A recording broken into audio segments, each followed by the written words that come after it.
Well, good afternoon, everyone, and welcome back to the Capitol. First and foremost, I'd like to thank Minnesotans for participating in the democracy in such high numbers. Thanks for believing in our democracy, and a special thank you to the long hours that were put in preparing for this election cycle by those professionals, by the volunteer poll workers, and the election judges. Our democracy is predicated on our free, fair, and secure elections. And here in Minnesota, once again, Minnesotans showed that it is a priority of theirs, so I'm incredibly grateful. We're here today because this is the first day of our second term, and the work starts. Be very clear, it's been the privilege of a lifetime and an honor to have the trust of Minnesotans over 4 very challenging years. And to have the opportunity to come back here is humbling. And I also know last night's vote was not just a pat on the back. It was a mission order going forward. It was about a vision about what we can do. Minnesotans were very clear about this. They're deeply concerned, make sure they're able to make their own health care decisions. They also were very clear that they trust and believe in the system of our democracy, and defending it is critical. They believe in the right to collectively bargain, to create a strong middle class. And I think more than anything, they believed in a hopeful vision of Minnesota, where we know things can be divisive, and we know we don't always agree on all the issues, but we should try and work together to solve those. So I think it was critically important and grateful that the people of Minnesota validated that. You need to run for something. You need to say what you're going to do. We were tasked with governing the state of Minnesota, and there were things from a global pandemic to a long overdue reckoning on social justice, to global economic uncertainty, and those are the things we do. But providing that vision of why we asked Minnesotans to support us the first time, making sure this was the best state in the country to raise a child, making sure we were investing in the Minnesota that we know and love, means investing in education, investing in infrastructure. So I have to tell you, now is the time for us to get back to work, and as I've said it when I came here, Lieutenant Governor and I have consistently said this, and over the last 4 years we needed to, because of divided legislature, to work in a collaborative manner to compromise to get things done. And I'll say it again today, I will work with anyone who is willing to help make things better for Minnesota. And this vote and the results of that is very clear what Minnesotans want to see us do. And I think first and foremost, Minnesotans want to make sure that we're working together to make sure every Minnesotan feels safe in their community. We have the capacity to do that. We need to work together to find ways to ease the inflationary pains that are falling on families. Not mythical slogans, but returning money to their pockets, reducing property taxes in ways that are meaningful, figuring out ways that you can impact them, continuing to create the good jobs that we've done, continuing to make sure that everyone has an opportunity for a sustainable job that can support their family. Those are the things we can do to help the families. And then, as we've said, and now we get an opportunity over the next 4 years, I came into this job wanting and saying that education is the foundation of everything Minnesota has done and will do, and making sure that we are giving every single child and every single Minnesotan in their lifelong growth around education an opportunity by fully funding those opportunities and easing the cost of families because of the investment it makes in Minnesota. So the good news is we've got a plan to do that already. The really good news is Minnesota's state finances are in as solid position as maybe they've ever been, and we are setting on one of the largest surpluses per capita of any place in the country. That gives us an opportunity to do those things, make communities safe, invest in people to make sure we reduce the pains of inflation, invest in education. All of the things that we talked about on the campaign, we have the capacity to do that. So the sense of hopefulness and optimism that I feel is not just from winning an election. It's a validation of how we won this election and the things we talked about. By rejecting a negative, divisive view of Minnesotan and choosing that one Minnesota is not a slogan. It's the true belief that we can work across differences and that there's plenty of room in this state and opportunities for people to live the lives that they choose and to thrive in doing that. And that's an exciting time. So we're here today, and we'll be leaving this in just a little while.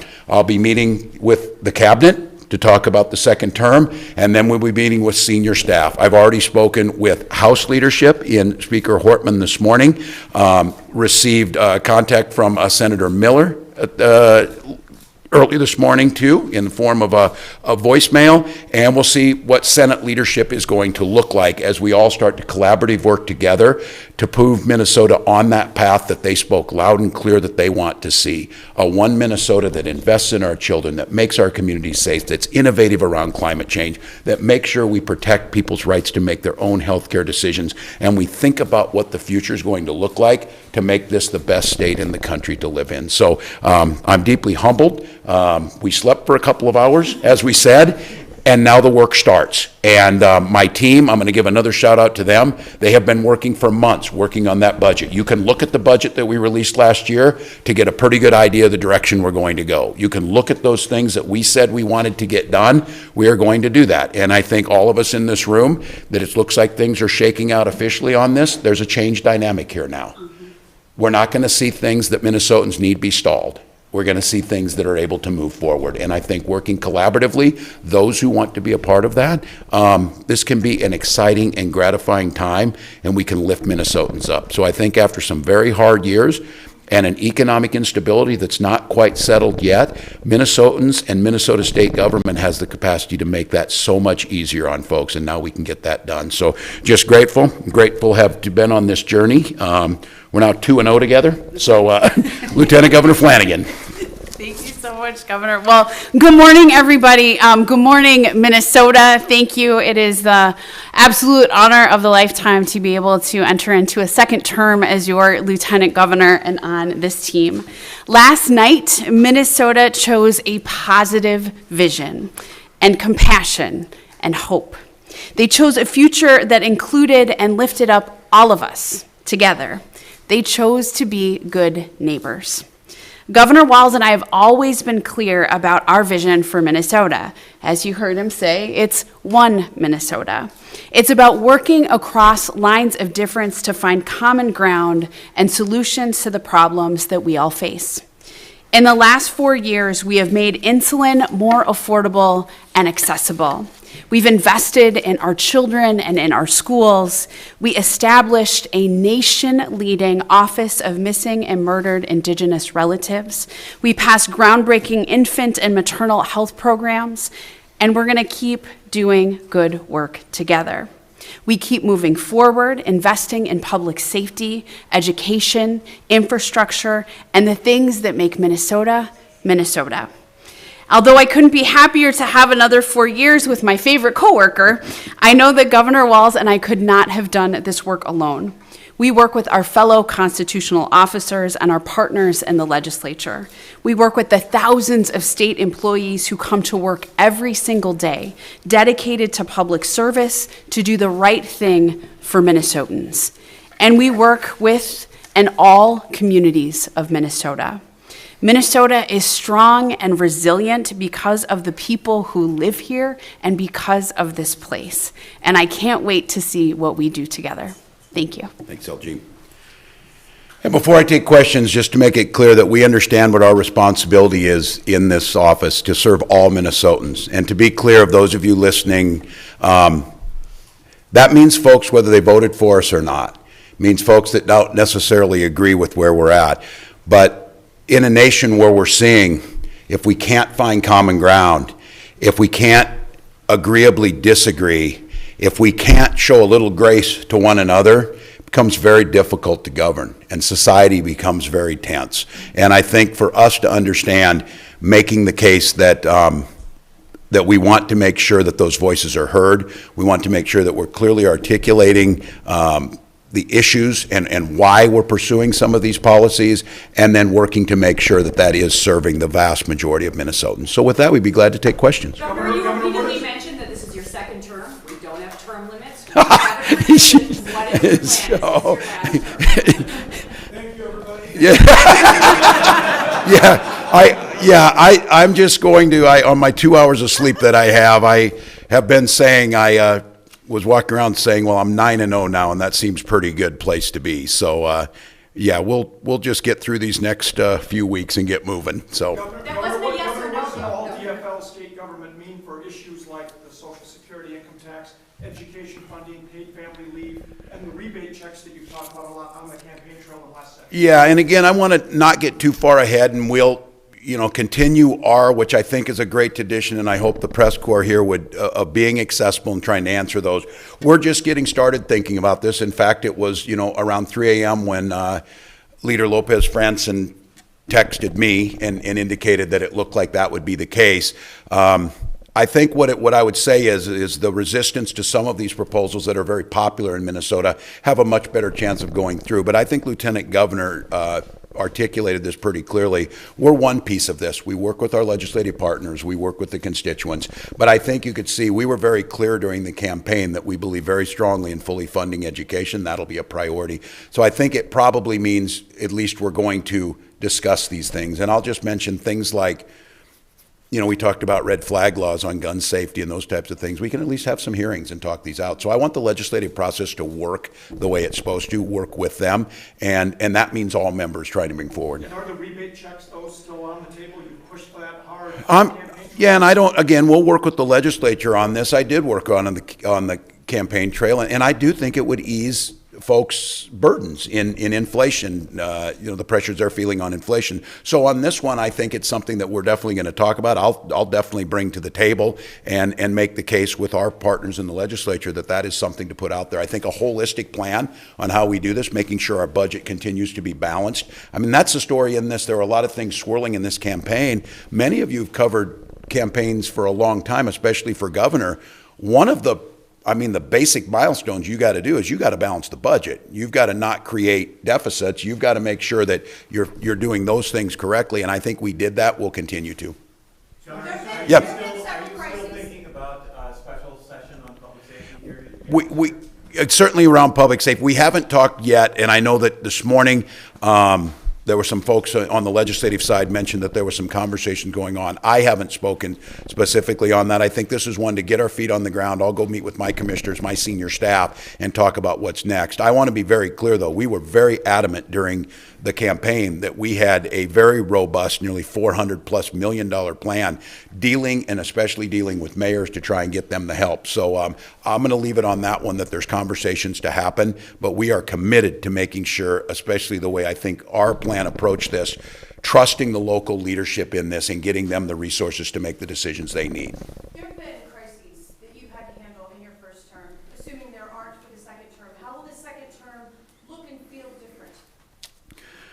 Well, when you're talking about me, I think we could probably assume there may be. The first term has thrown stuff at us. I think the biggest thing from that is we've learned so much. And I think, again, not that everything gets perfect, and I keep talking about that, but I think the one thing, if you go back and look, when things didn't go as perfectly as they should have, the next time you see the similar event came up, there's a much improved response. And I think one of those things is that we started out is that those are things we can continue to implement. We continued to govern throughout this entire campaign, and you don't get to pick and you don't get to complain about the hand you're dealt. That's what leadership means.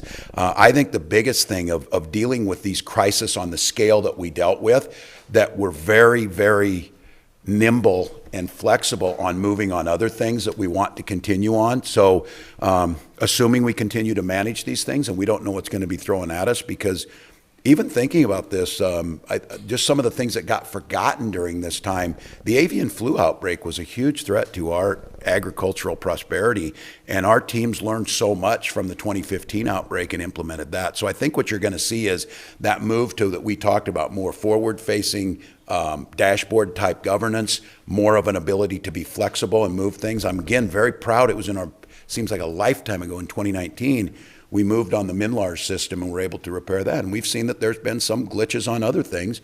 We'll keep moving on. So I'm excited about that prospect. I'm excited about moving towards that more efficiency and outcome-based results. So.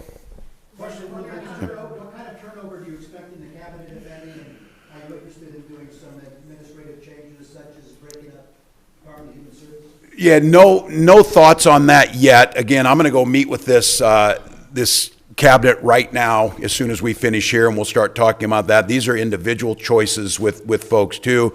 This issue about the cabinet structure and everything, I think is a very legitimate one, especially with DHS, the size, some of the things we learned. So I would leave it at this. We are open to working together with folks on those discussions. We haven't proposed anything or put anything forward at this time, but just getting started now, and now is the time. So I expect the cabinet will have those conversations. So. I know you said sorry, also working in terms of sleep. I know you said that you want to work with the legislatures, see what their priorities are.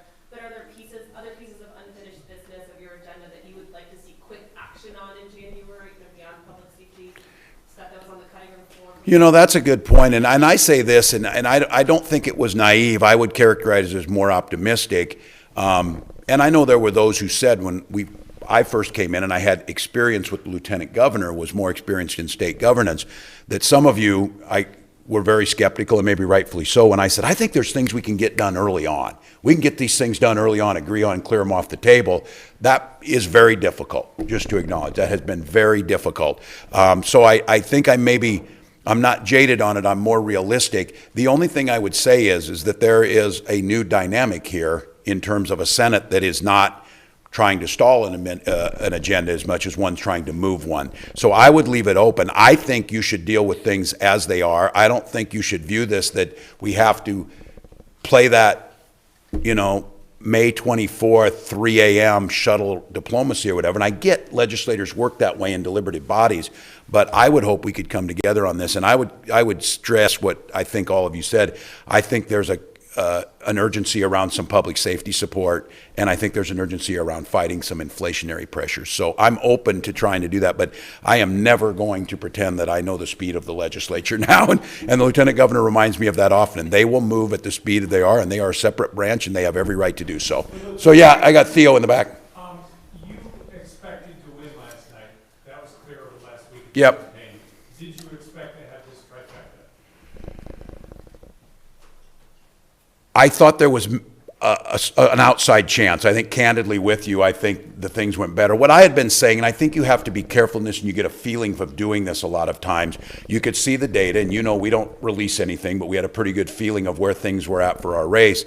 But there is the intangible of these that was growing, and I have to tell you, over the last few weeks, there were movements. I came back and told my team what I saw in Winona, in that area. I said, I haven't seen that since my race in 2006. Just kind of the energy. I said, and this is one thing too, the quality of the candidates that we were running was amazing, and the work that they were doing. So I was going and assisting with these door knocks, but a lot of that was our campaign assisting local campaigns that were doing a lot of that. So I thought there was a possibility, but I think most of us, and this is for all of us to digest, there was a flood of polls that have proved to be, I don't know who's going to buy their polls now. They were so radically off, but they changed the national narrative that this thing was super close, that it was leaning this way. And I think, obviously that's a strategy. I think for us, staying in our lane, knowing where we were at, knowing that our message was resonating with Minnesotans, but it's hard to tell on individual House and Senate districts how that was going to work. Governor, I'll go here and then back to Tom. Yep. Tom, go ahead. I know you don't govern by Twitter, but on Twitter, a lot of people are asking about Social Security income tax, legalizing sports betting, and legalizing marijuana. Yeah. Where are those going to fit on your agenda? They're all things I've supported, and I think, the devil's in the details on some of them. I think we get them, but I've said I support all those. I think those are things that there should be some agreement on. Again, we came in 2019 and lifted that cap on Social Security. I think there's a lot of common ground here. I mean, I'm just going to lay it out there. We had this. We agreed to a deal that was pretty good in May, and I think the move to walk away believing the other side was going to get the trifecta, and that's why they didn't take it. There were a lot of things in there that I agreed to. I think the Republican legislators should assume I'm certainly open to working with them on many of these things, and it wasn't, these were not exclusively Republican ideas. So I think on the three things you brought up, Tom, I've been supportive of those, and I think, again, especially on the cannabis legalization, adult use, that was simply the Senate stalling on that and not doing anything. I would assume now that there may be more of a desire. Governor, what's the message on? I'll go here and there. Last time you had the trifecta, followed the marriage amendment by the Unified Republican Legislature. If you want to keep this, how do you keep that from happening again? How do you keep from overshooting and losing? Those are conversations we'll have, and I think the way I've always said this is that you listen to the will of the people. You move things forward that the people believe will help them. You be thoughtful about it, and I think my statement here, I'm going to have to be, I recognize this. We won, and I think a solid victory, but I've always said this, I care about that percentage that did not vote for me because they belong to this state, and obviously they're dissatisfied about something.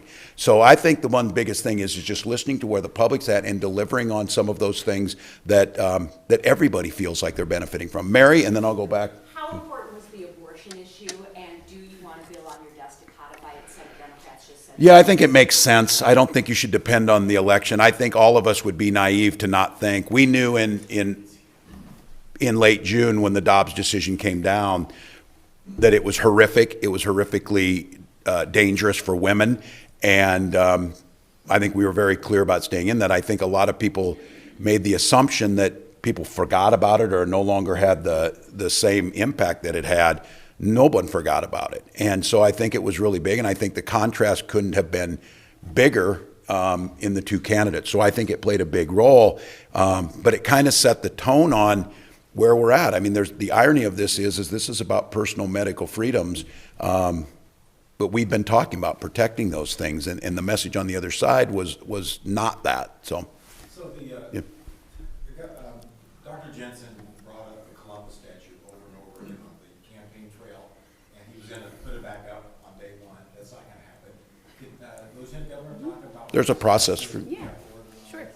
So we are, I'm so glad you asked, John. We are currently in the process of rulemaking through the CAP board, and folks should expect an update on that in the next couple months or so. We went through an entire process, and once that process is finished, then we'll know how we will be addressing any statues, any monuments. We'll have rules that we can all work with. But just to be clear, the folks who worked on that together looked like Minnesota. We were so intentional to make sure that those task forces really reflected one Minnesota, if I can say that. And I think we went through a really thoughtful process, and having the administrative law judge help us with that, I think folks can feel really proud of that work, and we'll get to that soon. Right, got one more? Across the country and here in Minnesota, Gen Z came out to vote. How do you ensure as a team that Gen Z is spoken to, that Gen Z is taken care of, and that they become a part of the process that eventually you won't be a part of? Yeah, this is for us, I think, probably the most encouraging. We've all been through this, and the modeling numbers, and we hear how to get out the youth vote, how do you get out the youth vote, and it seems like the older generations are always disappointed. The younger generation didn't turn out in numbers.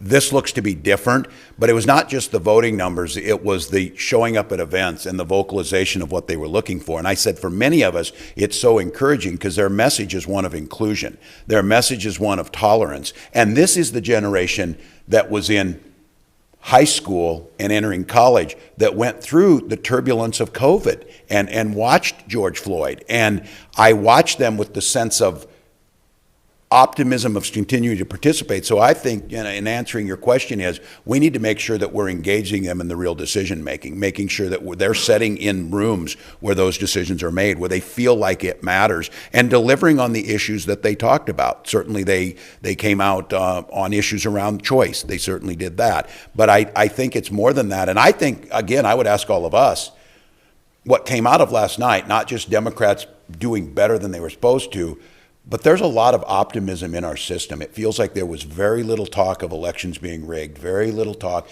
very gracious folks across the country in concession speeches, to, saying they're going to help one another to get this done. And I think Gen Z's watching this, get them involved, get them engaged, and we're seeing them. I mean, we saw some of them pretty close to Gen Zers enter the Minnesota legislature and the Senate. And we've got a bright future, and we need to make sure that they're there. We need to hear them. They're not going to just take,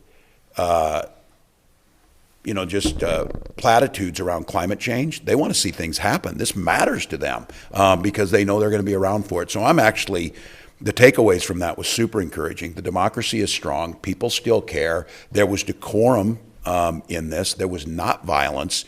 We saw a lot of young people participating. I think the things we've gone through, this feels really hopeful to me, that we're maybe at a bit of a transition point. And again, I'm not naive. We'll see. There'll be, I'm sure, announcements for president coming now, because for all of you, this is your last day, and then the presidential election starts tomorrow.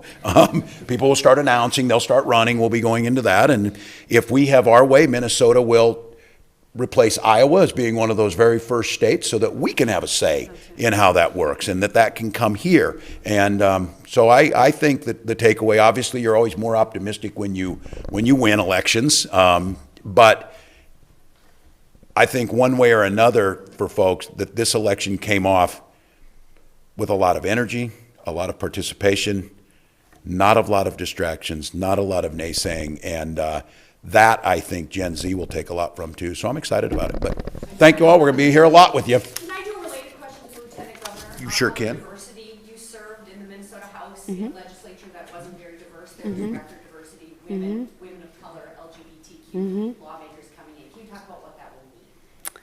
I think it means everything. I think the new voices that are coming into the Minnesota legislature means that our democracy will function better. When the folks who represent us more accurately reflect the community, that's good for all of us. I watched some of these candidates who were in incredibly safe seats, who just were out on the doors every single day. Zaina Mohammed, in particular, has worked incredibly hard. She is going to be a showstopper, and I am very encouraged. The People of Color and Indigenous Caucus gets bigger and bigger every cycle. I am so proud to have been a founder of that caucus, and I cannot wait to see how it changes the conversations that we've had here. We've already seen it. We've already seen it in budget negotiations and in leadership, and I think now the real opportunity is for members to build relationships and listen to these new voices who are bringing a really important perspective. So I'm excited. I hope there's a little maybe auntie status, and I was able to hold the door open for some of these young people. But, you know, I think part of the Gen Z turnout was also our young people seeing themselves reflected in a lot of these candidates. Yeah. And the things that I heard when I was talking to young people who had registered for the first time, in particular because of the issue of abortion and because of LGBTQ plus rights, those are the two things that I heard consistently from young people. So now I think there's a clear message here from Gen Z that we've got work to do. We've had really intentional ways that we've incorporated the voices of young people into our administration, like the Young Women's Initiative. We work closely with youth in government. And I think now that we are going into our second term, there's so much opportunity for us to just be in community and building relationships and listening directly to people who are impacted by the decisions we make in this building every day. Thank you. Thanks, everyone. Governor, you won, Keith Ellison won, Mary Moriarty won. Was crime overstated as a campaign issue? I just think there weren't the solutions put out there, and I think the public understands this, that crime's a complex issue, and I don't think they think there's an easy fix on this. I want to just be very clear that crime and violent crime being up is unacceptable. It's unacceptable today after the campaign. You're not going to hear us not talking about it, but I think it was oversimplified, and I think a lot of Minnesotans said, well, pointing out that problem without offering a solution does us nothing. And I think that was probably the biggest difference. But I want to be very clear. I heard it from people throughout this whole campaign. They were concerned about it, but they're concerned about solutions, and they're concerned about a holistic kind of balanced approach to it. So I think that's where it was at. It was a campaign issue. It just wasn't as simple as saying they don't care about crime and we're going to fix it with no plan. People don't believe that. They know we all care about this, and we have to have a good plan to solve it. So thank you all. Thank you. They got us for 4 more years.